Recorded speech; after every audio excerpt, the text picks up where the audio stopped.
Ven a ser Hoy por Hoy, con Ángeles Barceló. Son las 8:30 de la mañana, las 7:30 en Canarias.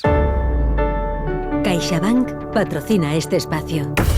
Tiempo para el análisis, tiempo para el abierto en Hoy por Hoy, en este martes todavía de digestión de los resultados electorales del domingo en Cataluña, pero sobre todo de cábalas y de cálculos para ver cómo puede ser posible la formación de gobierno en esa comunidad. De todo ello hablaremos, lo analizaremos con Cristina Monge. ¿Qué tal? Muy buenos días. Muy buenos días, buen día. Con Elena Pisonero. ¿Qué tal? Muy buenos días. Buen día, Ángel. Y con Eduardo Madina. Madina, hola. Hola, ¿qué tal? Buenos días. Ahora iremos a ello. Pero vamos a darnos un respiro primero. Antes de entrar en materia, yo quiero explicarles un tema que nos parece pura fantasía. Nos vamos a ir a nuestra redacción de Castilla y León para contar una historia que no es cualquier historia, es un cisma en Burgos. Mario Alejandre, buenos días. Hola, buenos días. Primero, que los oyentes ya saben que un cisma es una rama que decide separarse de la Iglesia por las malas.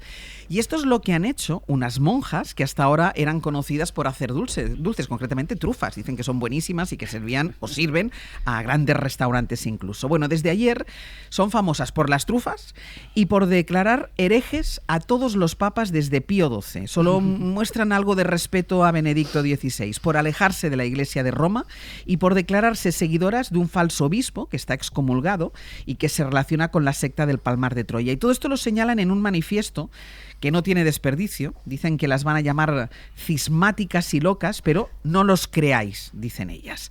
De fondo, lo que hay, Mario, es un lío inmobiliario. El cisma de Belorado y Orduña, podríamos titular esta historia que tiene detrás, como decías, un asunto de compraventa de propiedades inmobiliarias. Lo protagonizan 16 monjas de clausura, clarisas, que han anunciado su disposición a abandonar la disciplina del Vaticano, una fórmula que suena cuando un jugador no acude, por ejemplo, a una convocatoria de la selección de fútbol. Lo dice en estas 4 folios que a mí me llegó por WhatsApp y yo impreso, donde dicen efectivamente que abandona la Iglesia Católica situándose bajo la tutela y jurisdicción del señor don Pablo de Rojas Sánchez Franco, que yo excomulgué en julio de 2019. Este es Mario Iceta, el arzobispo de Burgos, y el excomulgado Pablo de Rojas Sánchez Franco, autoproclamado obispo, es un ultratradicionalista cuyo abuelo fue gobernador civil de Jaén y jefe provincial del Movimiento Nacional.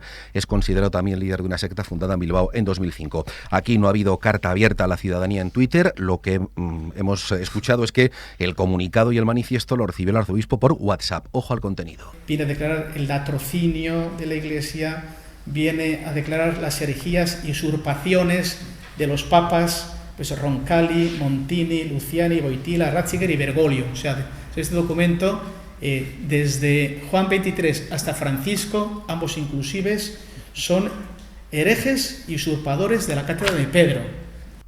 Y el origen de este posible cisma, como nos decías, Mario, tiene que ver con un lío de compraventa de propiedades. Sí, en concreto la decisión de las monjas cismáticas, suena a nombre de grupo que podría tocar en el Sonorama este verano, para poder vender el convento que tienen en propiedad y que está vacío en Derio, en Vizcaya. Con esa venta pretenden hacer frente a la compra del monasterio de Orduña. Este pertenece a la diócesis de Vitoria, con la que al parecer tenían un acuerdo de compraventa. Como no obtuvieron permiso, plantearon una alternativa, que un comprador ajeno a la orden abonara el €1.000.000 que queda pendiente para la compra del edificio de Orduña, y cuando ellas pudieran devolver el dinero, el benefactor les transfiriera el convento. Pero la operación no se llegó a cerrar porque generaba muchas dudas en la diócesis, sobre todo la identidad de ese misterioso comprador interpuesto. Esto motivó la rescisión del acuerdo de compraventa por parte de la diócesis vitoriana. Desde la comunidad de Belorado han reclamado 1.600.000 euros por unas obras presuntamente realizadas ya. La reclamación por este monopolio religioso económico está actualmente en los tribunales. ¿Y hay posibilidades de evitar el cisma, Mario? A ver, Iceta espera reconducir la situación, pero todavía no ha podido hablar con Sor Isabel, que es la abadesa. Advierte de que si las monjas confirman y siguen en esta rebeldía van a ser acusadas de un delito de cisma que está contemplado en el derecho canónico. Un sacerdote acudió ayer mismo al monasterio de Belorado a través del torno, porque recordamos que son monjas de clausura. Hablaron con la vicaria porque la abadesa no estaba. Le confirmaron el contenido del manifiesto y que había sido firmado por unanimidad. Esto lo dudan en la archidiócesis de Burgos. Donato Gómez Arce es el vicario judicial. La comunidad ahora mismo es un atentado de cisma. Si se pone bajo la tutela de Pablo de Rojas, automáticamente quedaría o incurriría en la misma situación que el propio Pablo de Rojas. Pero como digo, estamos en una situación mediática en la cual lo que tratamos es de que esta situación no llegue a consumarse. Si cuando uno se da de baja de operadora de móvil le hacen contraofertas, pues aquí parece que estamos un poco en esa misma fase. Monseñor Iceta ha puesto en conocimiento de la Santa Sede este presunto cisma y esperan indicaciones. Como medida cautelar, ha pedido a los fieles, les ha exhortado a que se abstengan de participar en ningún acto litúrgico que tenga lugar en el monasterio de Santa Clara de Belorado, donde, como decías al comienzo, tienen un obrador en el que elaboran dulces y trufas, muy solicitadas por algunos de los mejores cocineros españoles. De hecho, fueron descubiertas por el chef Pedro Subijana, cuyo restaurante, por cierto, se llama Aquelarre. Bueno, aquí no llegamos a tanto. De momento nos quedamos en un posible cisma. De todas formas, Mario, como excusa que la abadesa no esté siendo monjas de clausura, es un poco así, sí, pero bueno. Sí, es que toda la historia es un poco así. Es que toda la historia es un poco así. Mario, muchísimas gracias. A vosotros. Esta no la visteis venir, Elena. Tú venías aquí dispuesta a hablar de la gobernabilidad en Cataluña y esta no la viste venir. No, yo creo que ya llevo un año de entrenamiento que ya espero cualquier cosa. Pero esta me ha parecido interesante porque da un poquito de salsa a la vida. A la iglesia en particular, ¿no? Pero y lo bueno es que lo que hay detrás, Cristina, es un lío inmobiliario. Sí, al final el ladrillo. Exacto, al o sea, no final, estamos hablando ladrillo, ni de espiritualidad, o sea, estamos hablando de ladrillo puro y duro. Ni de líneas teológicas ni filosóficas diferentes, ladrillo puro y duro, y un cisma mucho más divertido e interesante que el catalán. Muchísimo más. ¿Qué te parece, Madina? Solo puedo ofrecer mi asombro. No tengo mucha opinión, pero que cuando se suma en el mismo párrafo cátedra de Pedro, herejes, cismas y ladrillo, me parece que es el principio perfecto para una gran novela que suceda en Orduña, un municipio para mí además muy cercano y tal, pues me parece que es una manera fantástica de empezar este martes. Ángel. Pues es que estas cosas también pasan y a veces estamos tan metidos en el día a día, en la pelea política, que estas cosas pasan y estas noticias son interesantes de da para leer. análisis, claro, es que da para bastante análisis. Esto también es el mundo, esto también pasa. Exacto, real, esto también es la vida. Una pausa y vamos a la otra vida.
Cadena SER, Hoy por Hoy, con Ángeles Barceló. 8:41 de la mañana, 7:41 en Canarias, en el abierto Eduardo Madina, Cristina Monge y Elena Pisonero. Vamos al lío, y el lío está en Cataluña. En Radio Barcelona está Xavi Abelló. Xavi, bon día. Hola, buen día, Àngels. Vamos con todo lo que dejó el día después de las elecciones en Cataluña, que deja sobre todo la incertidumbre de cómo va a ser posible la gobernabilidad, sobre quién va a poder formar gobierno. Primero, la primera consecuencia en forma de dimisión, de abandono de la política de Pere Aragonès, que se despidió ayer asegurando, eso sí, que no va a facilitar el gobierno de Illa, pero tampoco otras operaciones, es decir, tampoco va a facilitaría un gobierno de Puigdemont, porque ya saben que ayer también compareció Carles Puigdemont reclamando ser presidente, dice que él va a ir a la investidura, pero con este escenario, el escenario que hay ahora mismo sobre la mesa, nadie suma. Así que, Xavi, ¿qué puede pasar con el Govern? ¿Qué puede pasar con los posibles pactos? Bueno, pues puede haber hasta 4 combinaciones de pactos posibles, pero todas ellas tienen ahora mismo algún veto por parte de alguno de los 3 partidos principales. Lo que está claro es que el PSC ya se ha puesto en marcha, ha nombrado a su equipo negociador para intentar desencallar la situación, y la presidencia del Parlament, que es lo primero que se tiene que escoger, puede ser uno de los primeros elementos para empezar a ver qué camino se va a seguir. De momento, la prioridad de los socialistas pasa por un acuerdo de las izquierdas, es decir, con Comunes y Esquerra, y por ello le piden a Esquerra, el partido de Pere Aragonès, que, aunque prefiera quedarse en la oposición, no bloquee un gobierno en minoría de Salvador Illa. Aunque ellos hayan decidido que estarán en la oposición, que no bloqueen la posibilidad de que el Partido de los Socialistas gobierne Cataluña. Igual que nosotros no hemos bloqueado, cuando ellos estaban en minoría, la posibilidad de avanzar y garantizar la gobernabilidad. Pero Esquerra de momento dice que no, y si Esquerra no diera esos votos, pues Illa podría pensar en combinaciones que hagan entrar en juego al Partido Popular, pero también necesitaría la abstención de Vox. Los socialistas ya han asegurado que no negociarán nada con la ultraderecha, pero también advertían ayer que tampoco les pueden atar las manos el día de la investidura para que no voten. Esta segunda opción, sin embargo, tiene además riesgos o desincentivos para el Partido Socialista. Si hi ha un joc brut, que és incoherent amb els esforços que estem fent de negociar amb la part espanyola a Suïssa, recolzar-se per activa amb el Partit Popular i per passiva amb Vox, es evidente que no pueden continuar, això ho entén tothom. Y es que Puigdemont ya ha avisado que si hay lo que él llama un juego sucio, pues no podrán seguir con sus acuerdos con el PSOE en el Congreso. Puigdemont utiliza esta carta, la necesidad de sus votos en el Congreso, para intentar postularse, pero para que esta carambola de presión a los socialistas pudiera tener un mínimo efecto, debería tener la colaboración de Esquerra, que ahora mismo, como decías, tampoco quiere entrar en el juego de Puigdemont. La tercera combinación, pues, también empieza muy debilitada, y fue el propio Pere Aragonès quien verbalizó ¿cuál cree que debería ser el futuro gobierno? PSC i Junts han obtingut uns molts bons resultats, per tant els hi correspon amb ells. La ciudadanía ens ha dit que hem d'anar a l'oposició. PSC y Junts ganaron y ahora les toca a ellos. Esquerra quiere empujar a estos partidos a una sociovergencia para reconstruirse desde la oposición como principal alternativa, pero Puigdemont también rechaza y veta esta opción. Queda mucho tiempo, el primer debate de investidura no se prevé hasta aproximadamente el 25 de junio, así que habrá que ver cómo se mueven las piezas hasta entonces. Xavi, gracias. Buen día. Queda mucho tiempo, pero el tiempo pasa muy rápido. Y ahora mismo, con estos resultados y con estos vetos cruzados, que es verdad, que son vetos que se enuncian en las primeras 24 horas posteriores a las elecciones, todavía en plena digestión del resultado electoral, pero ahora mismo las combinaciones, Cristina, parecen imposibles. Parece una situación verdaderamente complicada para poder formar gobierno en Cataluña. Claro, es que el domingo por la noche, más allá de constatar lo abultado de algunos resultados, la caída dura de Esquerra, el gran avance del PSC, cuando nos poníamos a hacer sumas y restas ya se veía que la cosa iba a ser compleja, ¿no? Yo creo que lo primero, después de una noche electoral, es entender bien el mensaje de las urnas, y estas urnas han dado muchísimos mensajes y muy diferentes, tanto ayer como hoy, 2 politólogos de referencia en estos temas, Oriol Bartomeus y Juan Rodríguez Teruel, publican en El País 2 artículos extensos desmenuzando los datos y apuntando todos los matices, ¿no? Creo que es muy interesante. Pero sin llegar a entrar ahí en la cuestión de detalle, para mí 2 mensajes claves, mejor dicho 3. 1, Cataluña está cansada, nivel de participación en la franja baja del histórico. 2, El procés se ha terminado. ¿Os acordáis que la semana pasada discutíamos aquí, ¿no? Sí. ¿En qué momento del procés estamos? Bueno, pues yo creo que ya se puede decir que la puerta se ha cerrado.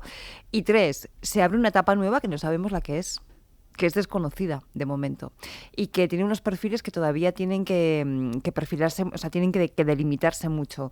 Y ya ha ganado las elecciones con un magnífico resultado, con un mensaje bastante centrista, intentando situarse en el centro del tablero, y ahora le toca gobernar o bien dentro del gobierno o bien con apoyo de parlamentarios con fuerzas a su izquierda que no sé cómo van a casar algunos de los mensajes que él ha puesto encima de la mesa en campaña. Las cuestiones más polémicas en Cataluña, el tema del Hard Rock, la ampliación del aeropuerto del Prat, etcétera, etcétera. Por lo tanto, está por ver todavía cómo se dibuja, ¿no?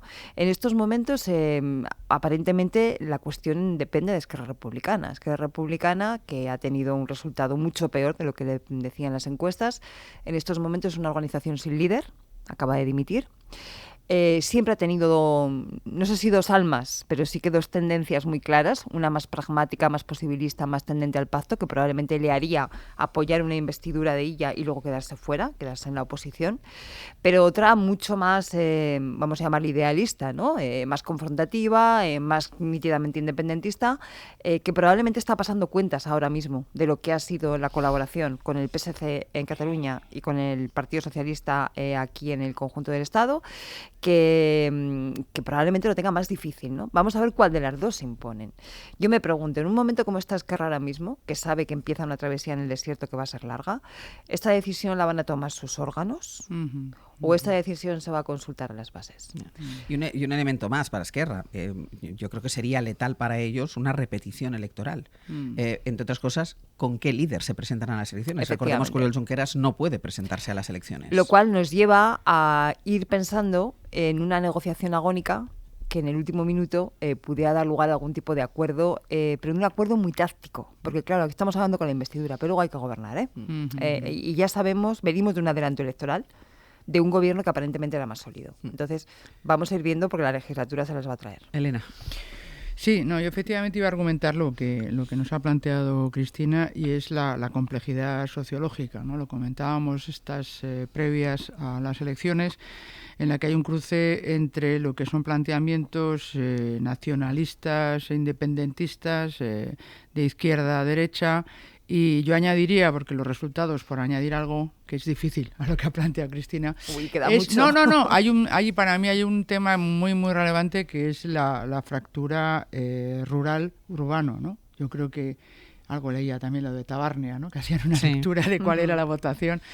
Pero claramente hay una sociedad distinta en el ámbito urbano frente al ámbito rural, que ha votado mayoritariamente a Junts, y eso creo que es muy relevante tenerlo en cuenta, ¿no? Por el tipo de programa que se plantea, etcétera. Pero esa complejidad, que me parece muy interesante, si no fuera porque es real, como laboratorio, quiero decir, para lo que está pasando en el conjunto de Europa y qué tipo de discursos se están planteando con ese enganche, que a mí me parece, no sorprendente, pero es llamativo que el señor Puigdemont haya sacado tantos votos, ¿no? Si no se busca alguna lógica detrás que hay que tener en cuenta. O sea, es que eso no lo podemos obviar. O sea, yo creo que no se puede obviar nada, pero para mí hay una sociedad bastante fracturada y bastante cansada, como tú bien dices. Yo hablaba, igual que comentábamos el otro día fuera de micrófono, ¿no? Que había muchísima gente, de hecho un 40% que decidió su voto el mismo domingo. Sí. Que es muy llamativo, y por eso yo estoy contigo que la lectura del triunfo del PSC, al que pues me alegro y doy la enhorabuena, por supuesto, es que ha hecho un discurso de la sensatez, desde la centralidad, para intentar calmar las aguas, ¿no? Y eso es un voto muy interesante. Superar el momento.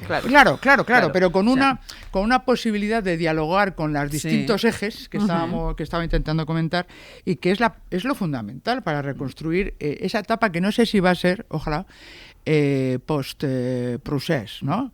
Porque es verdad que lo que se argumenta para que el gobierno se decida en Cataluña es que a nivel estatal, a nivel de España, no digo de Madrid porque eso no me gusta decirlo, muy bien. No, claro, a nivel global, digamos que hay unos pactos y unos acuerdos escritos que la prensa nos recordaba esta mañana exhaustivamente, que es un avance del procés. Son pasos más del procés. No veo para nada, o sea, esta es la parte endemoniada, es decir, ojalá que en Cataluña haya un apaciguamiento, pero es evidente que tenemos una presión o una tensión de fuerzas que para mantener el gobierno a nivel de España, curiosamente, lo que se pone por delante es la agenda de avanzar en la independencia, aunque ya no sea la independencia como tal, sino el reconocimiento de que eso ha sido una quimera y para muchos catalanes ha sido un engaño y los resultados están ahí. Y, por lo tanto, van hacia un mayor autogobierno, pero eso va a suponer una fractura con el resto de España. Con lo cual, complicado. Edu. Pues mira, yo creo que estas han sido unas elecciones que dejan cosas súper interesantes y desde mi punto de vista diría que saludables desde el nuevo punto de vista de la atmósfera política catalana de esta última década, ¿no?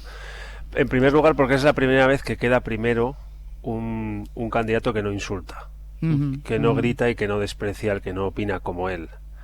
Creo que en eso Salvador Illa ha dejado una cátedra de ética política en tiempos un poco contracíclicos, porque está de moda lo contrario, ¿no? Da la sensación de que muchos de los dirigentes políticos que vemos han sobrecargado de agresividad y polarización el contexto y la atmósfera.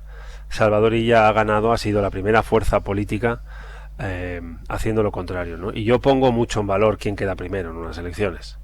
Sé que se ha traficado mucho con eso, pero quedar primero, recibir más votos que ningún otro partido político, yo creo que tiene significado, y que lo haya hecho el PSC después de toda la travesía de este ciclo independentista tan complejo para Cataluña y para España, desde mi punto de vista tiene mucho valor. En segundo lugar, ha habido una buena elección en el presidente aragonés, porque él adelantó las elecciones, cosechó un resultado mucho peor de lo que esperaba en su partido y asumió su responsabilidad. Dijo, esto es mío, me lo llevo yo.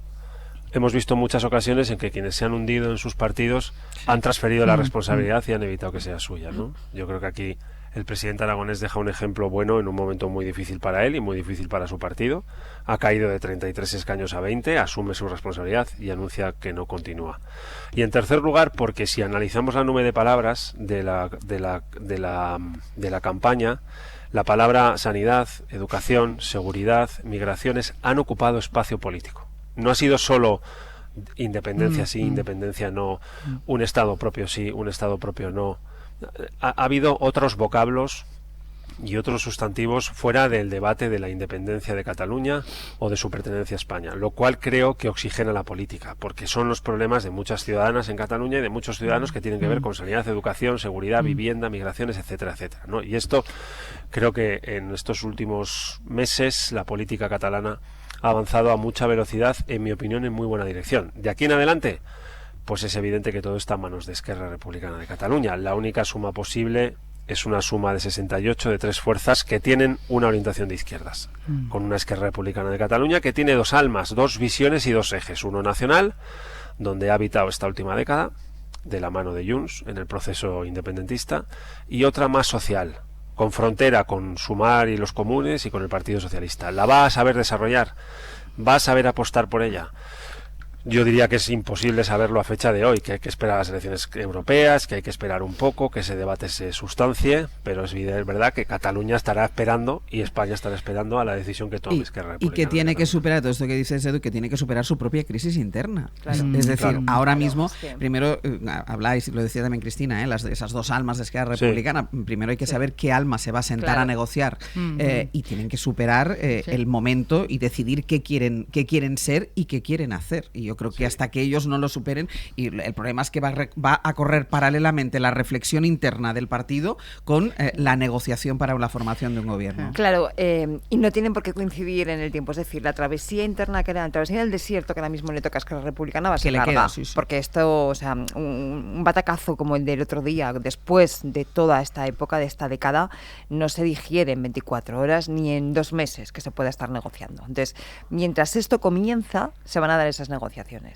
Por lo tanto, si decía Edu, no lo puede saber nadie, efectivamente, pero es que ahora es cuando menos se puede saber, porque una organización en una crisis de semejante entidad, sin liderazgos, porque vale, pero Aragonés dimite y se va, ¿de acuerdo? ¿Quién coge ese liderazgo? ¿Vuelve el ascendente de Junqueras o hay otras corrientes ahí? Todo eso tenemos que esperar, efectivamente. Pero yo quería retomar una cosa que estabais comentando que me parece muy interesante. Decía Edu, la nube de palabras de la campaña, se ha hablado de sequía, se ha hablado de sanidad, se ha hablado de políticas públicas, ¿no? Y Y sin embargo, decía Elena, que también coincido, vamos a ver si el proceso se ha cerrado del todo, porque estamos viendo que ahora mismo las negociaciones giran en torno a la cuestión nacional.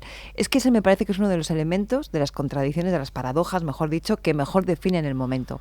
Efectivamente, hemos tenido una campaña donde los partidos poco a poco han ido entendiendo, y conforme ha ido evolucionando la campaña se ha visto más claro, que las preocupaciones ciudadanas tenían que ver con políticas públicas, no tenían que ver con la cuestión nacional ni identitaria, pero nuevamente, cuando emerge ahora mismo la cuestión de los pactos, o cuando el otro día escuchábamos aquí a Pere Aragonés hablar de los criterios, ¿no?, de las condiciones que él iba a poner para un posible acuerdo, en primera página, en primer lugar, vuelve a aparecer el tema, en este caso el referéndum, o cuestiones nacionales o identitarias. Entonces, esa paradoja define perfectamente el momento que se está viviendo. Déjame que me vaya a publicidad y a la vuelta, porque hay más cosas. También Elena, que decir algo. Me voy a publicidad y a la vuelta lo retomamos, y también poniendo el acento, y quiero preguntaros por ello, por yo creo que un elemento que distorsiona o que mueve de una manera diferente toda la lógica política en la que podamos pensar de cara a unas negociaciones, que es Carles Puigdemont. Claro. Su aparición ayer, a pesar de los malos resultados de los independentistas, porque objetivamente reivindicándose como, de hecho él se presentó a estas elecciones para ser restituido y los resultados no le han avalado, pero aún así él insiste. A la vuelta vamos con ello. Íñigo Sastre, buenos días.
Hoy por hoy, con Ángeles Barceló.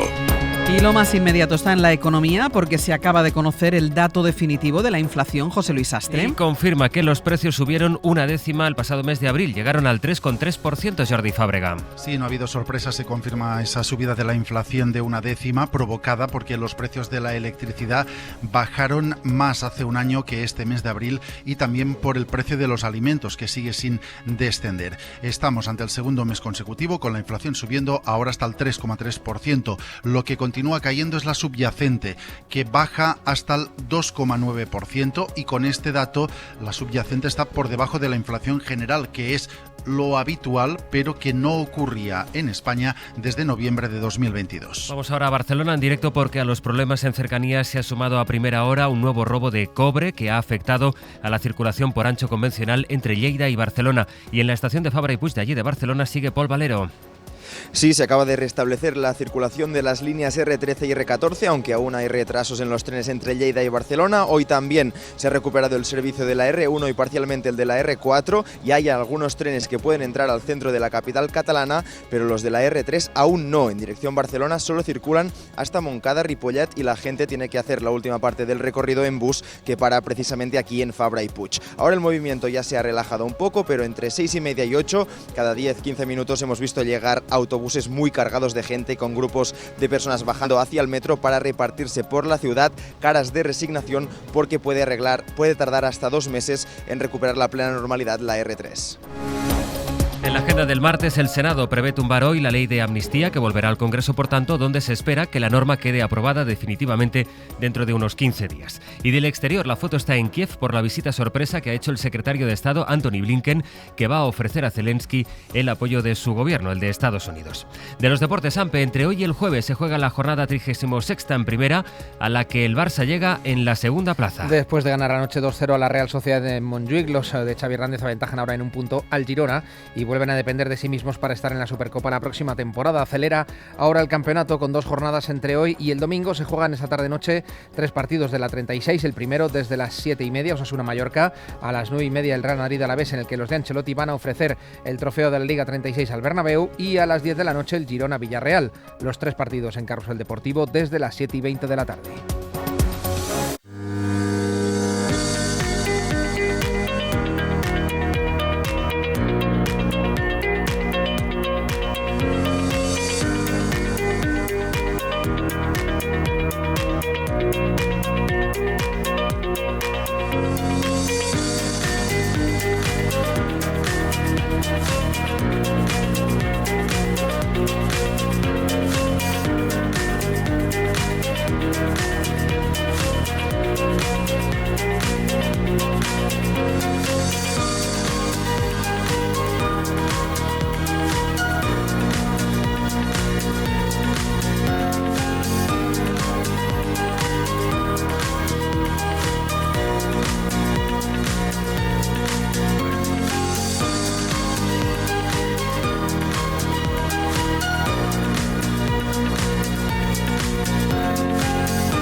Cadena SER, Hoy por Hoy, con Ángeles Barceló.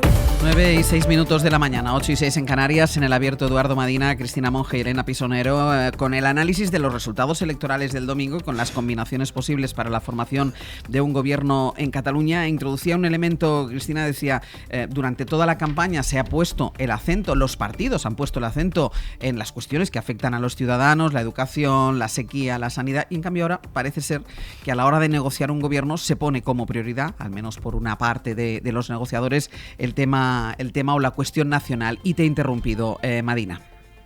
Sí, al hilo de la intervención de Cristina quería decir que cuidado con sacar grandes conclusiones, porque es verdad que han sido unas elecciones con abstenciones asimétricas en zonas independentistas y en zonas, digamos, no independentistas de la sociedad catalana, ¿no? Y no sabemos si estamos caminando hacia la configuración de un gobierno con una tonalidad de izquierdas, quizá pues muchos analistas sueñan con una idea, y es una coalición de PSC con Comunes Sumar, con Esquerra Republicana dando sus apoyos desde fuera y resolviendo su debate sobre qué orientación futura quiere dar al recorrido político de Esquerra Republicana de Cataluña en Cataluña y en España. Bien, pero si eso no sucede, a lo mejor estamos ante unas elecciones repetidas. Y si estamos en unas elecciones repetidas, a lo mejor los electorados responden de manera distinta. No sabemos bien qué va a pasar en los próximos. Por tanto, yo evitaría grandes conclusiones. Esto de dar por finiquitado el proceso. Bueno, yo creo que Cataluña está abriendo una nueva etapa, es indiscutible. Creo que se nota un cansancio evidente en la fuerza electoral del independentismo. Da la sensación de que el tiempo de Puigdemont ya se fue, pero es que se fue hace tiempo. Estaba a punto de prescribir en el ideario y en el imaginario, y determinados procesos políticos que tienen más que ver con la gobernabilidad de España que con otra cosa lo rescataron en cierta medida para el debate político, porque estaba a punto de prescribir en el imaginario colectivo de la sociedad catalana y la sociedad española.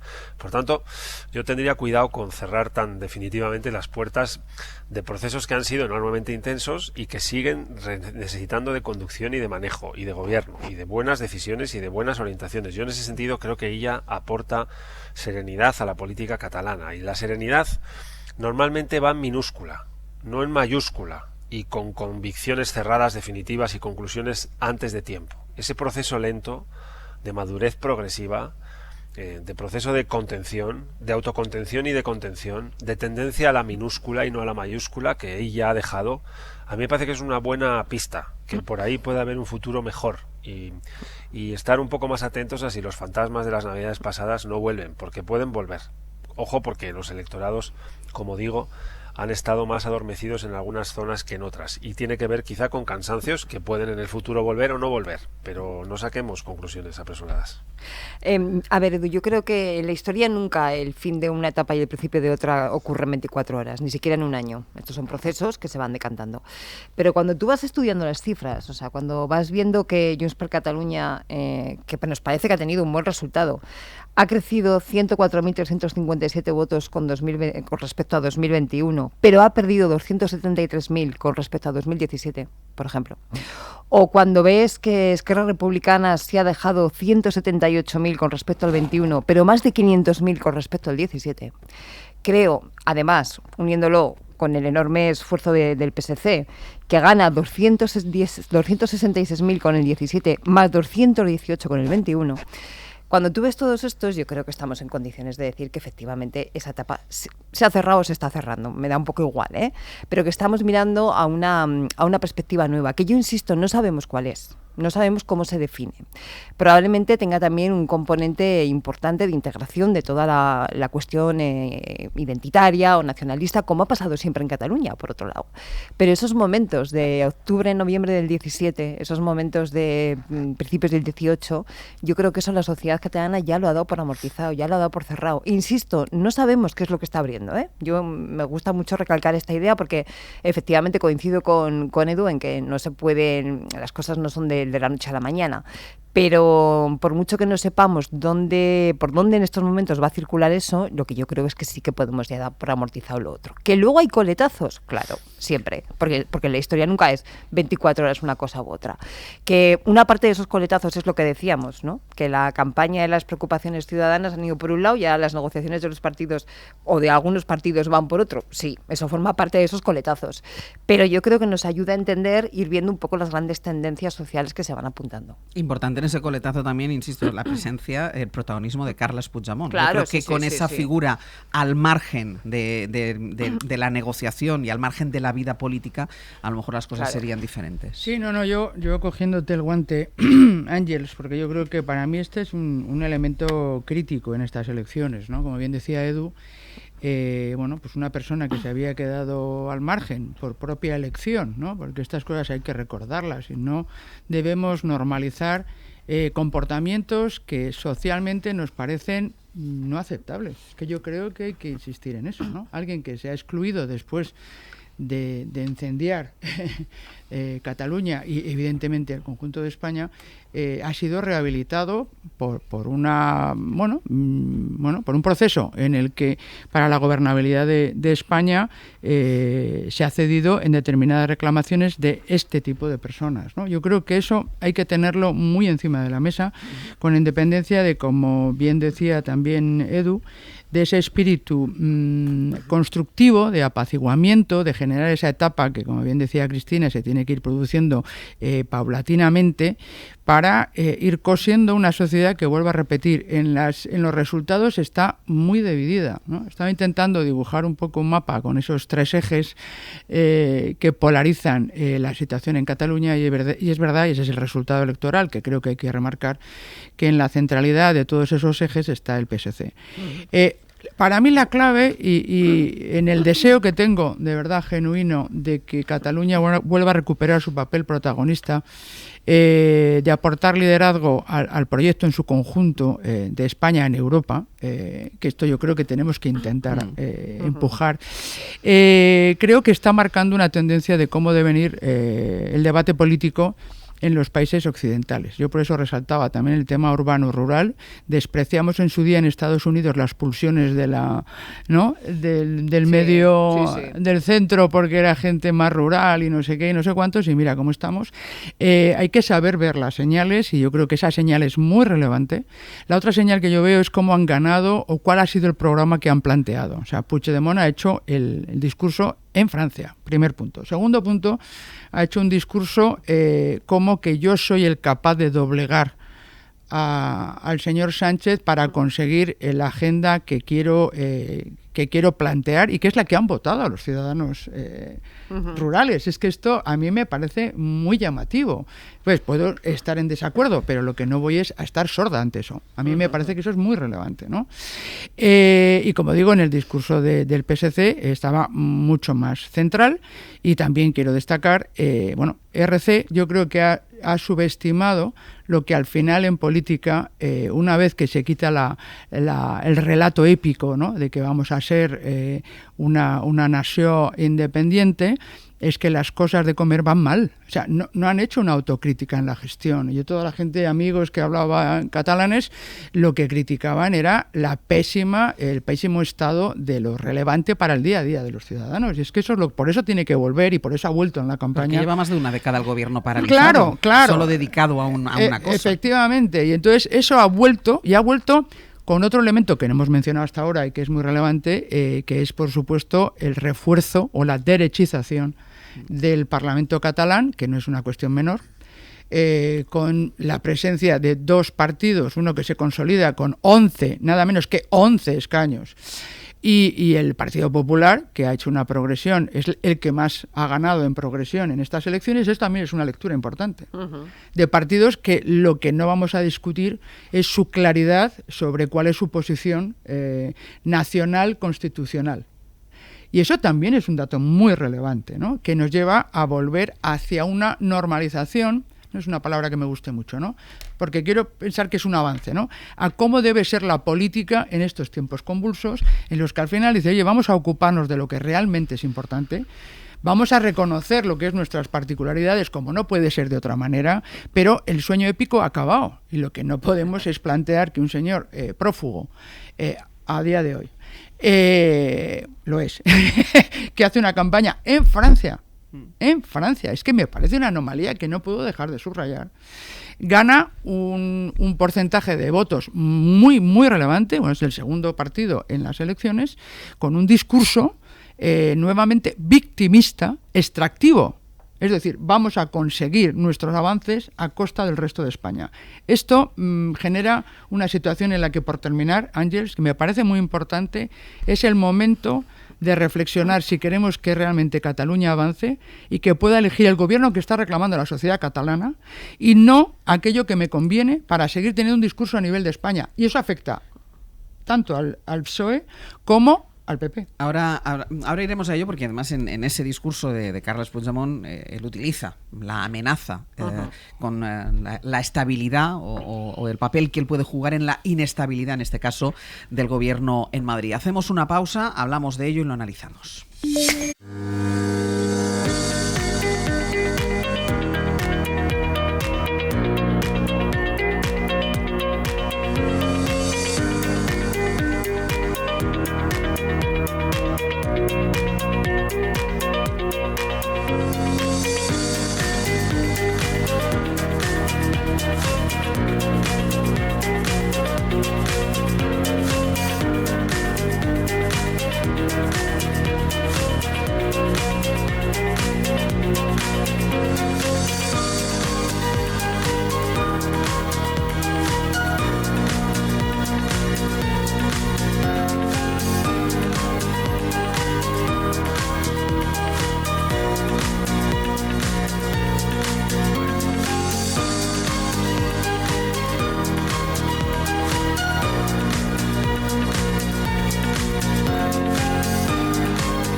En la cadena SER, Hoy por Hoy, con Àngels Barceló.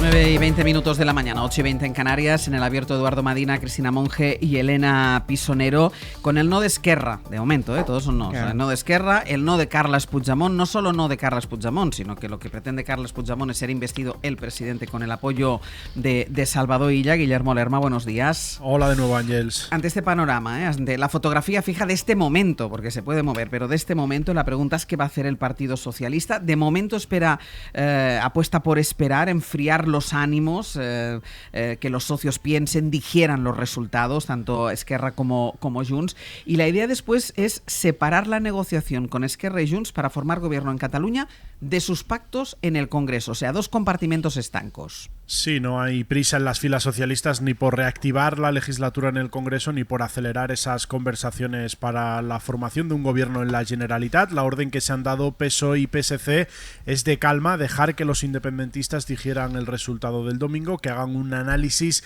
sosegado porque confían en que el tiempo les haga aceptar que su candidato, Salvador Illa, es el único con opciones reales de gobernar. La estrategia, como decías, pasa por encapsular las negociaciones, que lo que se hable en Cataluña no interfiera en las alianzas en Madrid. Públicamente, los socialistas insisten en que las elecciones del domingo no tendrán efectos en los apoyos parlamentarios de la coalición. Lo expresó así ayer la portavoz de la Ejecutiva Federal, Esther Peña.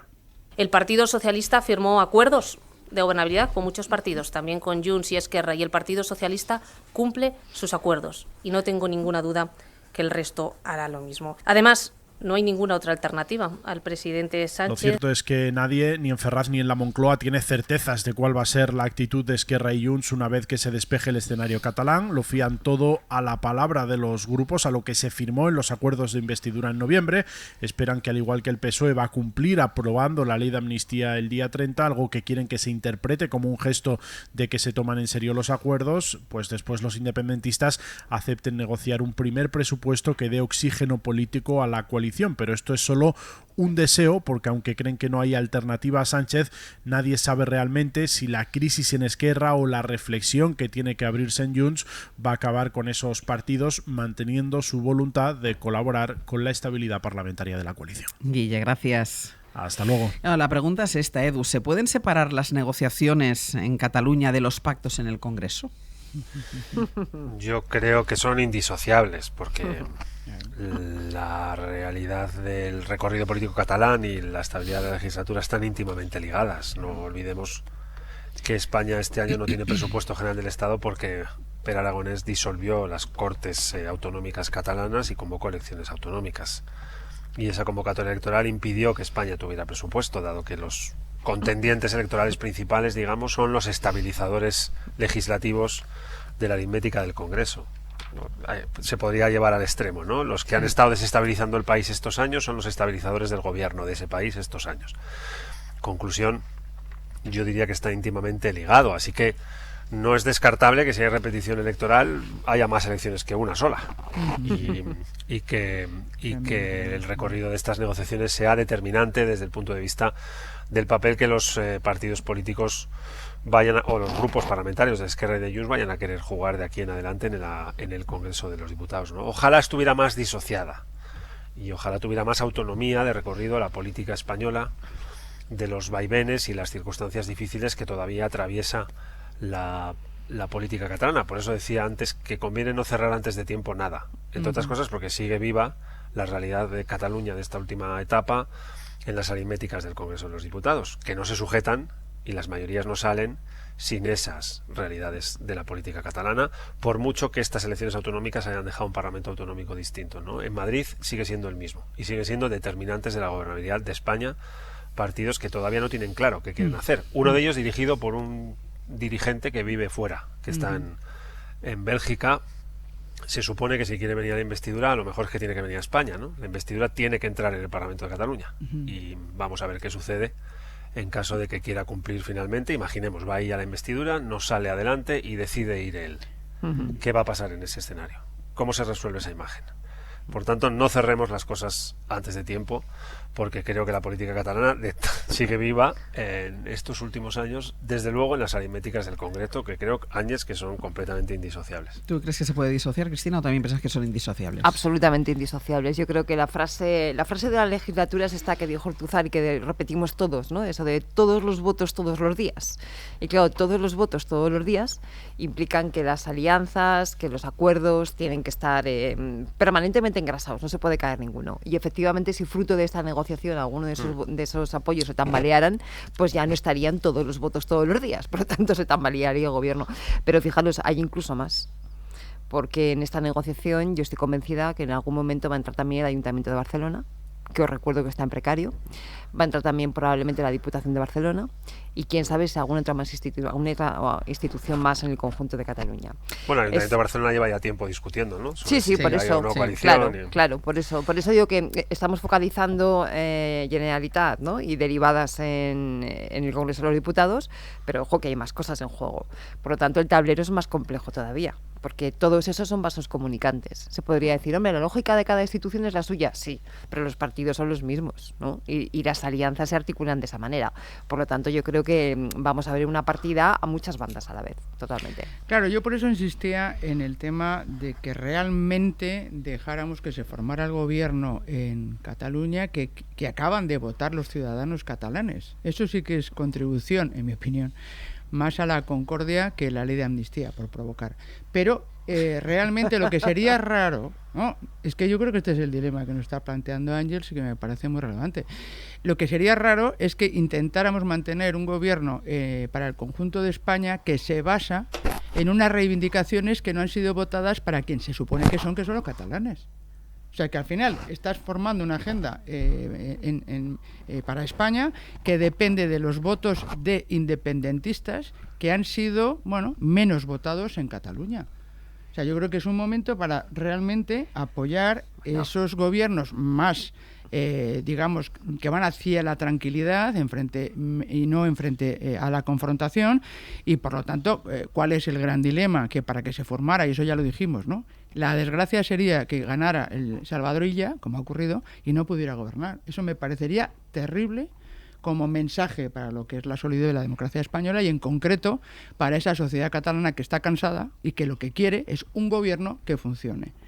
Para mí este es un tema muy, muy relevante. Lo que pasa que eso llevaría a que la única solución, como apuntaba Edu Madina, es que hubiera que convocar otras elecciones generales.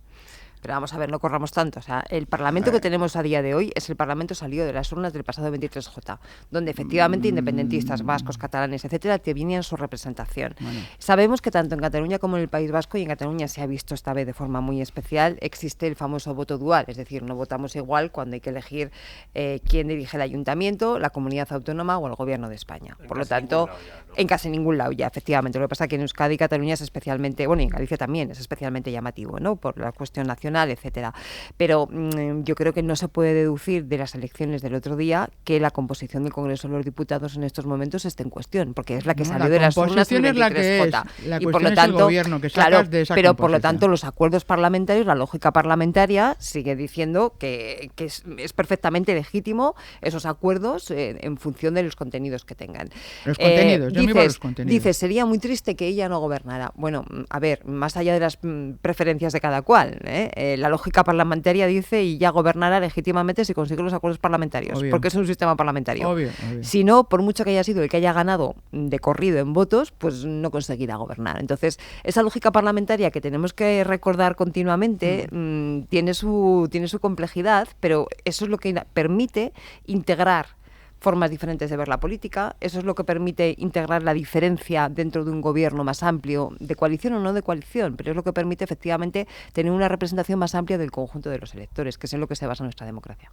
La derecha, ya iremos al PP, pero ayer escuchábamos a Borja Semper como decía que si Pedro Sánchez tenía que sacrificar a ella, le sacrificaría, es decir, que podría dar la presidencia a Carles Puigdemont, como Puigdemont pidió ayer en su comparecencia. Cuando hablamos de si están si son disociadas o no la actividad en Madrid, en España, como le gusta decir a Elena, o en Cataluña. Sí, me gusta, me agrada mucho. No, me parece muy bien, pero sin llegar, Elena, entiendo a esto. O sea, ¿tú ves alguna probabilidad de que el Partido Socialista, de que Pedro Sánchez diera, para poder preservar la estabilidad y sus pactos en Madrid, diera la posibilidad de gobierno Carles Puigdemont? Bueno, pues claro, depende de si realmente va a hacer valer su amenaza, ¿no? Creo que al final lo que se pone de manifiesto, que era el debate que quería sacar, es que esa gobernabilidad que surgió de las urnas del 23J llevó a que vendieran como una mayoría progresista la inclusión de 7 votos que estamos viendo claramente que no lo son.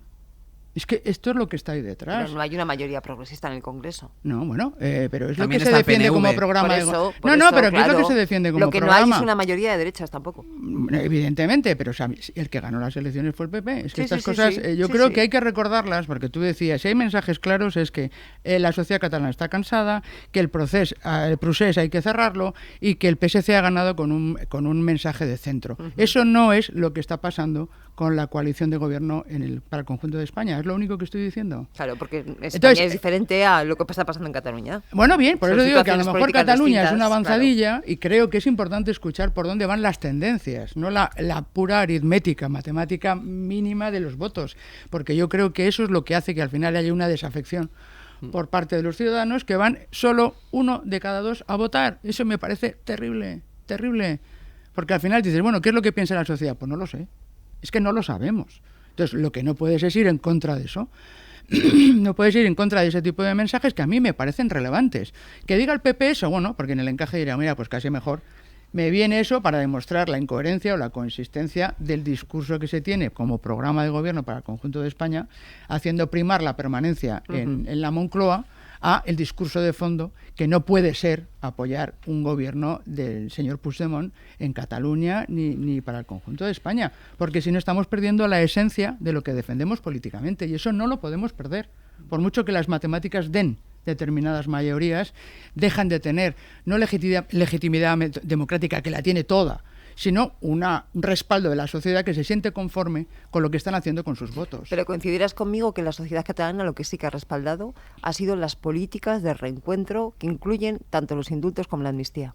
Porque ese es el resultado del PSC. Pues Ese no es el lo resultado sé. del PSC y esa es también la división del movimiento independentista y eso explicaría también una parte de la abstención del voto independentista. Pues no lo sé. Es decir, porque que yo creo que la política de reencuentro, el famoso ibuprofeno del que Sí, hablábamos hace pero unos no- años, pero no lo efectivamente veo. ha desinflamado y ha ayudado a ese encuentro. Pero Cristina, tampoco lo me veo atrevo a tan decir claro, más ¿eh? allá. Fíjate, yo hasta ahí sí que llego. Más allá no me atrevería no lo a veo decir tan ya, claro, pero hasta ahí sí que aunque llego solo fuera por la clarísimamente. posición que ha tenido tan clara el PP, que puedo compartir o no en toda su extensión, que seguramente no, pero ha conseguido pasar de 3 a 15 escaños. A mí me parece que eso contradice lo que tú dices. Mira. O por lo menos no me hace ser tan categórica, porque es que yo creo que la sociedad es mucho más diversa y rica en matices. Por eso la importancia del discurso de Salvador Illa, de Sí, sí. intentar estar en esa intersección. Un Partido Popular que no ha nombrado la amnistía ni los indultos en toda la campaña. Bueno, que pero ha ganado, montado otros que ha temas. ganado Hombre, 340.000 es votos, palmario. que ha ganado 340.000 votos respecto al 2021, pero que está todavía muy lejos de los 400.000 votos de 1995. Bueno, Mira, dejadme que me centre un momento, evidencia, dejadme que me Cristina, centre un cariño. momento precisamente en los datos conseguidos por el Partido Popular en ese salto de 3 a 15 que decía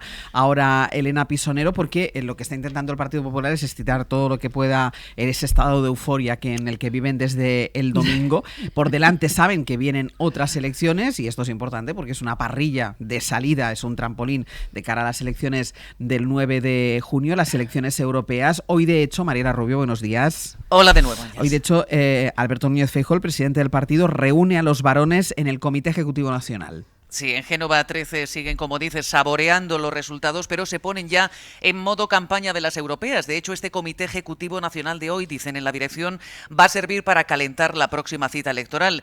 El PP se ha recuperado en Cataluña y eso, por supuesto, es bueno, pero no se engañan los populares sobre el balón de oxígeno que recibe Sánchez con la victoria de Illa. Así que quiere Feijóo que todo el aparato se ponga las pilas para la cita comunitaria. El PP en breve va a volver a la calle y al discurso duro contra la amnistía que se dejó al margen en la campaña catalana. Mientras tanto, Génova quiere utilizar las negociaciones para formar gobierno en Cataluña para dibujar a un PSOE más dependiente que nunca de los independentistas. Y ese es el contexto en el que ayer Borja Semper hablaba de un Sánchez capaz incluso de hacer presidente a Puigdemont. Como Pedro Sánchez depende de los independentistas para seguir en la Moncloa, no romperá con los independentistas tampoco en Cataluña. ¿Alguien en este país, conociendo a Pedro Sánchez, está en condiciones de afirmar que Pedro Sánchez no puede hacer presidente de la Generalitat a Puigdemont? Aunque en realidad, Ángels, pocos en Génova contemplan esta posibilidad, lo que creen es que Illa va a pactar con RC un gobierno en solitario. Ahora bien, el PP cree que Puigdemont no se va a quedar de brazos cruzados, que la legislatura de Sánchez se va a complicar y que, en cualquier caso, el apoyo del independentismo a nivel nacional se va a encarecer exponencialmente. Lo que hizo ayer el candidato popular Alejandro Fernández es dejar claro que los votos del PP no irán en ningún caso a facilitar una investidura de Darle Illa. a Salvador Illa nuestros votos para que luego Sánchez siga con sus acuerdos con Puigdemont, eso eso no va a ocurrir. Por lo tanto, descartado completamente ese escenario. Respondía así Alejandro Fernández, preguntado Ángels, por algo que escribió ayer el ex del PP y de Vox, Alejo Vidal-Quadras, que pedía a ambas formaciones, al PP y a Vox, que ofrezcan sus votos a ella a cambio de medidas programáticas. Una maniobra que no perseguiría la gobernabilidad, sino retratará al PSOE, pero que el PP descarta por completo. Delirante, dicen en la calle Génova. Mariela, gracias. A vosotros. Bueno, delirante, pero yo parto de la base de que el Partido Popular ha sido uno de los beneficiados de la desinflamación de la situación en Cataluña. Obvio. El resultado está ahí, el hecho de que haya desaparecido, como decía Cristina de Campaña, el tema de la amnistía, el tema de los indultos, se ha centrado en otra cosa. Otra cosa, tampoco sumarían, otra cosa es que de sus votos, pero claro, Edu, aquí partimos de la base de que el Partido Popular a este salvadorilla más centrado le considera no constitucional, anticonstitucional. Sí, no sé si tanto, pero desde luego es seguramente la mayor subida que ha tenido, ¿no? Una multiplicación por 5 del PP en estas elecciones autonómicas no tiene precedente. Es verdad que el derrumbe anterior tampoco lo tenía. Sí. Viene de muy abajo y ha ido a zonas medias de su... Pero da la sensación de que van a ser 15 escaños desde el punto de vista de la política propositiva bastante inútiles, en el sentido de que no van a formar parte de nada. No sé si en Génova interpretan lo que dice el señor Vidal-Quadras como una estrategia, pero no estaría nada mal que jugaran o que quisieran jugar, que quisieran hacer algo, que quisieran darle un sentido constructivo a esos 15 escaños, ¿no? Que le alejaran de esos 11 de Vox. La suma de 26 escaños en ese espacio conservador recuerda épocas en las que el espacio conservador en Cataluña, español y constitucionalista, digamos, era mucho mayor del que es ahora, ¿no? No tengo ni idea qué van a hacer, pero vamos, estas insinuaciones de que el Partido Socialista va a hacer presidente a Puigdemont creo que están fuera de la realidad. No va a pasar. Y no va a pasar porque el Partido Socialista de Cataluña no lo va a permitir en ningún caso. Nadie lo va a proponer, esa es mi sensación, no tengo información, por supuesto, es una sensación. Pero si alguien lo propusiera, que creo que es imposible, el Partido Socialista de Cataluña nunca haría eso. Nunca haría eso, porque yo creo que sabe interpretar bien el esfuerzo extraordinario de esta década en las aguas bravas del proceso independentista y el significado de esta primera fuerza política del PSC. Ser primera fuerza, yo sé que últimamente le hemos quitado valor en todo en general, porque ha habido combinaciones múltiples donde segundos y terceros han quitado posición. Ha pasado de todo en la política nacional. Tiene valor ser primero. Y yo vengo de unas elecciones autonómicas en Euskadi donde se ha peleado mucho entre dos para ser primeros. Sí. Y tenía una enorme significación ser primero. Ser primero significa. Y que el PSC haya quedado primero significa. Y yo no creo que ese significado lo vayan a tirar en una operación de nada. Mire, el señor Puigdemont nunca debería haber formado parte de fórmulas de mayorías. Nunca debería haber formado parte de aritméticas de gobernabilidad, porque es un señor que está escapándose de la justicia desde hace no sé cuántos años, no está en este mundo para gobernar España, seguramente ha venido al mundo para intentar que Cataluña salga de España. Así que no debería haber formado parte nunca de ninguna gobernabilidad de España. Nunca es nunca. Pero si quiere hacer con esos 7 votos algo distinto a lo que ha venido haciendo hasta ahora, que tampoco es que haya hecho mucho, ha votado en contra de 2 decretos de 3, sacó adelante una investidura para una ley de amnistía a la que votó en contra en la primera ocasión. En fin, tampoco es que haya venido aquí a construir grandes momentos estelares de la historia de España. Si quiere salir, que salga. Si quiere irse, que se vaya.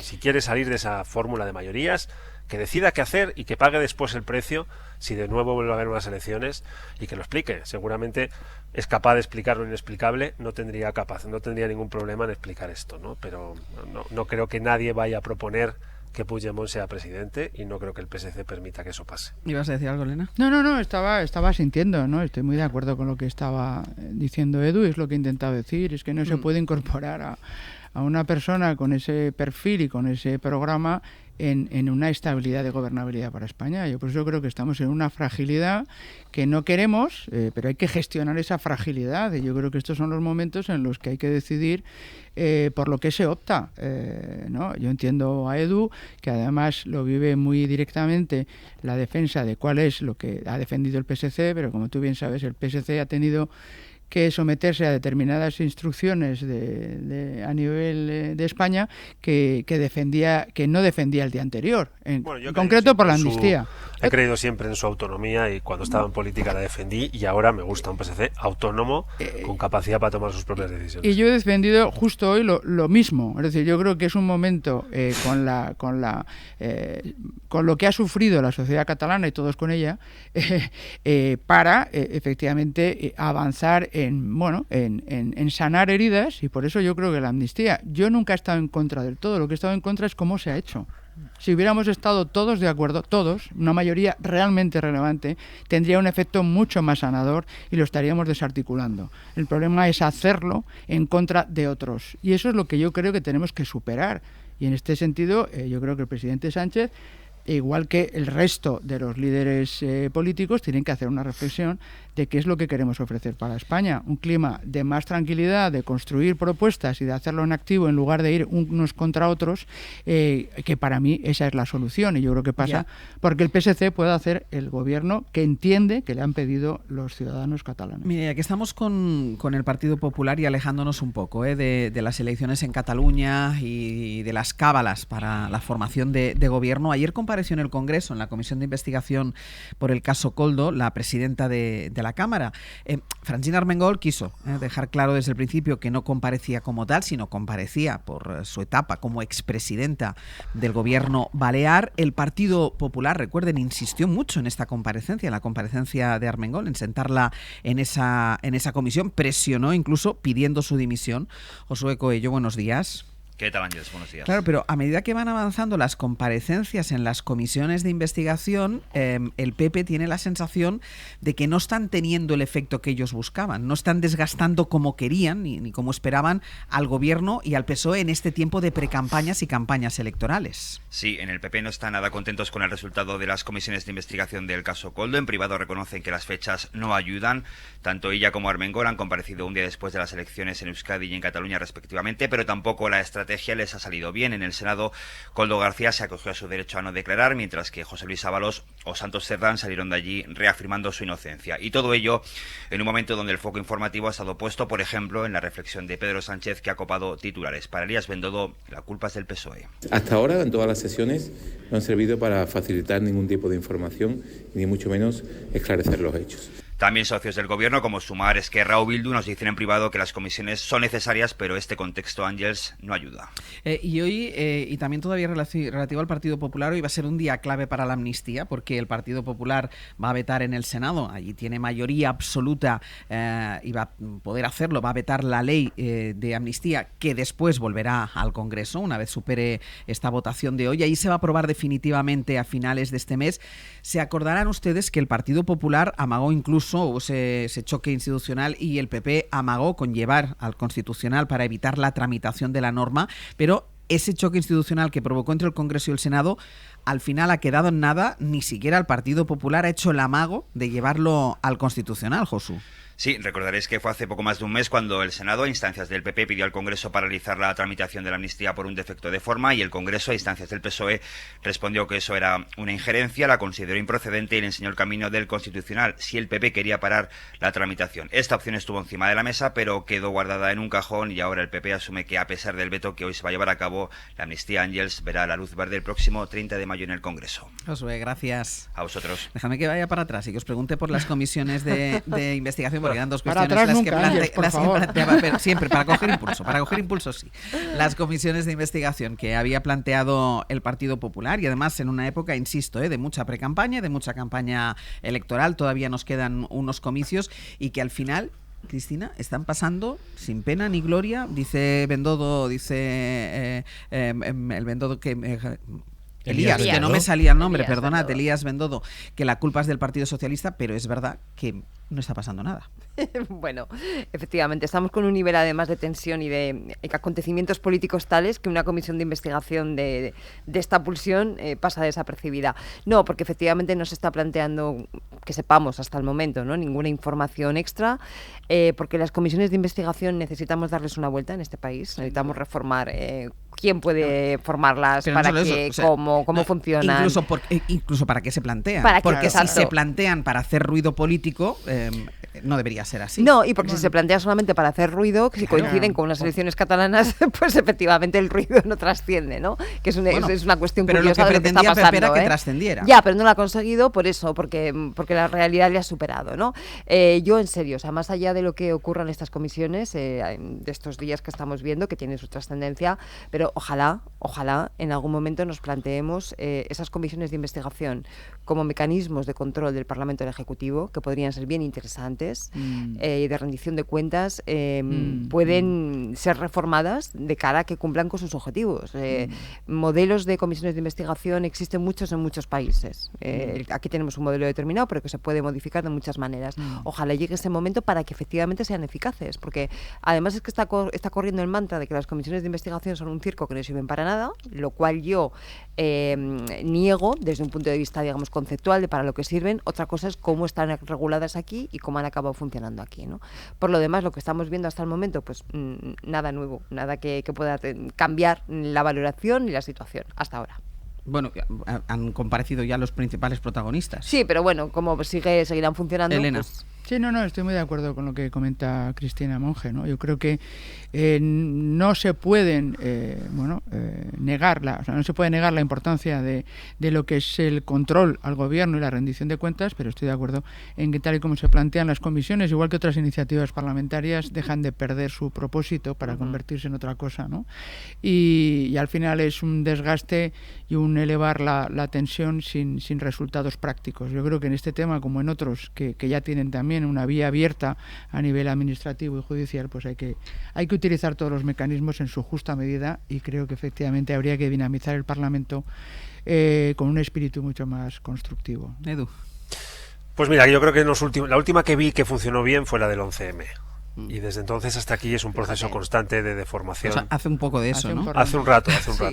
Es un proceso de deformación de un instrumento que constitucional y reglamentariamente, en términos teóricos, está muy bien, pero en su dimensión práctica nunca está bien, porque nunca son comisiones de investigación, no investigan, escenifican, polarizan, representan y no van a investigar nada. Por tanto, creo que esta comisión del Senado es una ocurrencia que la utilizaron desde el punto de vista de un instrumento electoral, o la idearon desde el punto de vista de un instrumento electoral que no está dando el rendimiento que tiene, de manera paralela a otra que conviene ir cerrando ya, antes de que sea tarde, que es la comisión que investiga el Poder Judicial en el Parlamento sobre si ha habido o no ha habido lawfare. Eso creo que es indicativo de una mala señal democrática. Así que ojalá vuelvan pronto la teórica de las comisiones de investigación, que la ha dado Cristina, y estoy de acuerdo con ella. Ojalá vuelvan a ser instrumentos de investigación, no solo del Poder Ejecutivo, sino de aspectos de la realidad que puedan ser investigados o que tengan que ser investigados por el Parlamento. Pero en este caso estamos asistiendo a la escenificación de algo que, si alguien corresponde, no es a los senadores, sino a los jueces. Si ha habido delitos, es a los jueces a los que corresponde decidirlo. Y después está lo que va a pasar hoy en el Senado, que es ese veto del Senado por la mayoría absoluta del Partido Popular de la ley de amnistía, que volverá al Congreso y saldrá aprobada a finales de este mismo mes. Hubo ese choque institucional que planteó el Partido Popular, que amagó incluso con llevarlo al Constitucional, que al final no hizo, Elena, como si también lo enfriara. Es decir, ha utilizado el mecanismo para retardar lo máximo que ha podido, para retrasar lo máximo que ha podido la tramitación de la ley de amnistía, pero ya está. Bueno, yo creo que está bien reconocer la fuerza de los hechos. La amnistía va a salir, y lo que se pone también en evidencia es que va a salir sin el acuerdo del conjunto de la Cámara, que es lo que yo intentaba poner en valor antes, y yo creo que ese es un dato importante, porque eso queda registrado.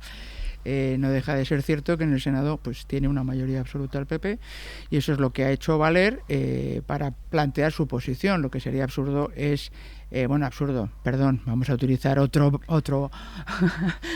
otro calificativo, ¿no? Sería inútil perseverar en una línea que solo generará distorsión y ruido cuando la fuerza de los hechos es que va a salir aprobada la ley de amnistía, ¿no? O sea, que yo creo que está bien. Yo creo que eso es lo que hay que alimentar, hacer valer tu posición hasta el punto en que ves que no prospera y dejar que las cosas avancen, pero haciendo notar tu posición, que yo creo que es importante también. La va a dejar notar también en la calle, porque tiene una manifestación convocada para el 26 de mayo. Pero fijaros lo paradójico de la situación. El Partido Popular veta una vez más la amnistía, 2 días después de unas elecciones en las que el independentismo ha obtenido resultados mínimos históricos, entre otras cosas gracias a esa amnistía que forma parte de una política de reencuentro, de perdón, de reconciliación y de desinflamación. Y de la que se acabará beneficiando el Partido Popular. Ya está beneficiado ayer. Sus resultados de este domingo ya son un beneficio, y más que iremos viendo. Entonces, lo paradójico de la situación es esa.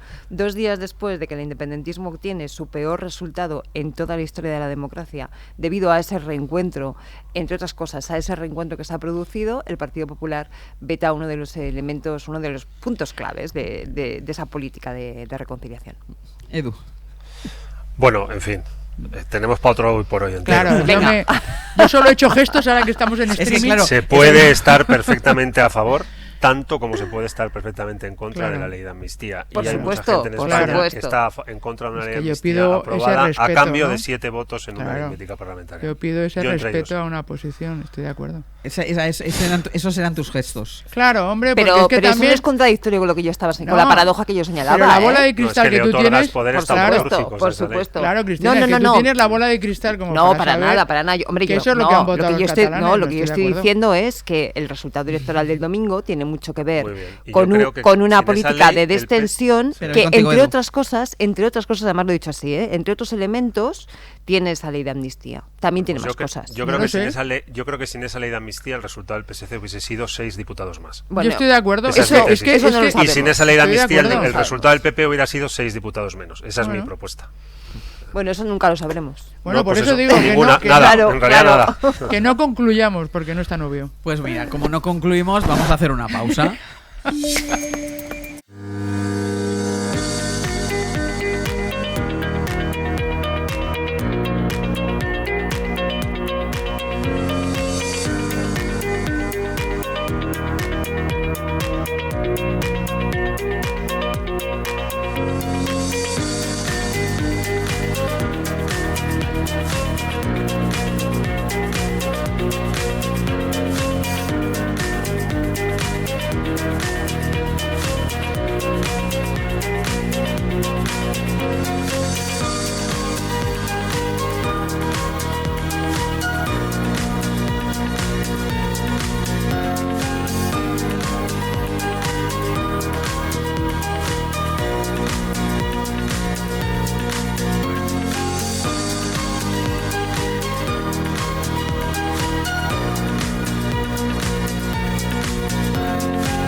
Con Ángeles Barceló.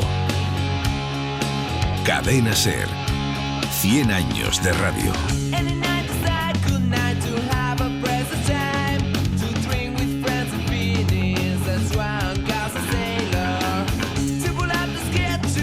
Para terminar el abierto están aquí Sergio Castro y Ana Usle. Buenos días. A ver, creo que a ti no se te ha escuchado, no, Sergio. ¿Qué tal? Vale, ahora sí. No he sido yo, ¿eh? Bueno. Yo lo hubiera hecho, yo te hubiera bajado el micro, pero... venga, vamos con lo que tenemos preparado. Bueno, pues en unos minutos, si Nacho Carretero siguiera vivo, estará... Pero ¿tenemos prueba de vida? Sí, he hablado con él esta mañana. Vale. Está bien. Y con Aitana Castaño vamos a meternos en la vida de los temporeros, gente que vive la mitad de un año en su país y la otra en otro, hasta completar la jornada laboral anual. Lo vamos a hacer con un esquilador y con un esquiador, ¿vale? Jorge Fernández es uruguayo, es esquilador, probablemente ahora esté esquilando ovejas en Segovia, ahora mismo, y con Gigi Castro, que es granadino, que es esquiador y que ya pronto va a marchar a hacer la jornada de la nieve, la temporada de la nieve en Chile. Con ellos dos vamos a ver cómo vive un temporero, cómo es esa vida. Muy bien. Luego, nuestra misma experiencia de hoy nos va a enseñar cómo, pase lo que pase, guisar, cantar y bailar te dan fuerza para salir adelante de lo que sea. Se llama Juana, tiene 76 años, ¿ves? Elena. Y algún truco más nos dará, Guisar, cantar y bailar. Juana, gaditana, 76 años, la mayor de 11 hermanos, nació en una casa de piedra de barro en el campo y nos va a contar cómo era de dura la vida entonces y cómo ha seguido siendo su vida. Muy bien. Después vamos a conocer a gente que los hemos visto muchas veces. Están en el cuadro de Velázquez, Los borrachos. Sí. Pero, ¿quiénes eran? ¿Por qué Velázquez los pintó? ¿Qué quería explicar al mundo con esa pintura, que luego es universal y que todos hemos visto mucho? Nos lo va a explicar a partir de las 11 Pablo Ortiz de Zárate, el artesano. Y vamos a mandar desde aquí un beso a Pepe Rubio. Ah, sí. Que le echamos mucho de menos, sobre todo para leer los nombres científicos de las plantas de Eduardo Barba. Ya. Porque hoy llega la Akebia quinata. ¿Cómo lo hubiera dicho Pepe Rubio? Yo creo que lo hubiese dicho bien porque podría ser el nuevo fichaje del Real Madrid. Vale. Akebia quinata, que es una nueva trepadora que llega a nuestro jardín para hacer buenas migas con otra trepadora, el jazmín. Vale. Vale, y vamos a terminar los 15 minutos de fama de Martín Bian, que con él el programa se ha casado Baltasar Garzón con Dolores Delgado este fin de semana en la finca de Enrique Ponce. Bueno. Y sobre todo a mí me gusta mucho... ¿Y qué tiene que ver Baltasar Garzón? No lo sé, ya no lo explicarán. Pero me ha gustado mucho que haya alivio en casa de Isabel Presley, porque su yerno Íñigo Nieva ya tiene trabajo. Va a inaugurar un restaurante, Casas Salesas, con socios muy conocidos como Iván Espinosa de los Monteros y José Luis López el Turronero. ¿Qué puede salir mal? Vale. ¿Y tú te estás dando vueltas a qué tiene que ver Baltasar Garzón y Enrique Ponce? El triángulo sí. Bueno, porque serían amigos y le cedería la finca para que fuera una boda con empaque, ¿no? O sea, Enrique Ponce y Baltasar Garzón son amigos. Deben de serlo. Vale. Si no, luego salimos de dudas. No se explica que vayas a una finca de alguien a la que no conoces y te cases allí. Vamos. Te la puede alquilar. Claro. Igual tendrá gestores y bueno, habrá que esperar a Martín Bian. Igual querían ir a lo del convento de las monjas temáticas. monjas. Nos ha dado punto. Hemos empezado con monjas y vamos a acabar con monjas. Claro. Sí. Vamos a acabar aquí, antes de que nos hagamos daño. Eduardo Madina, Cristina Monge, Elena Pisonero, hasta la semana que viene. Un abrazo. Adiós.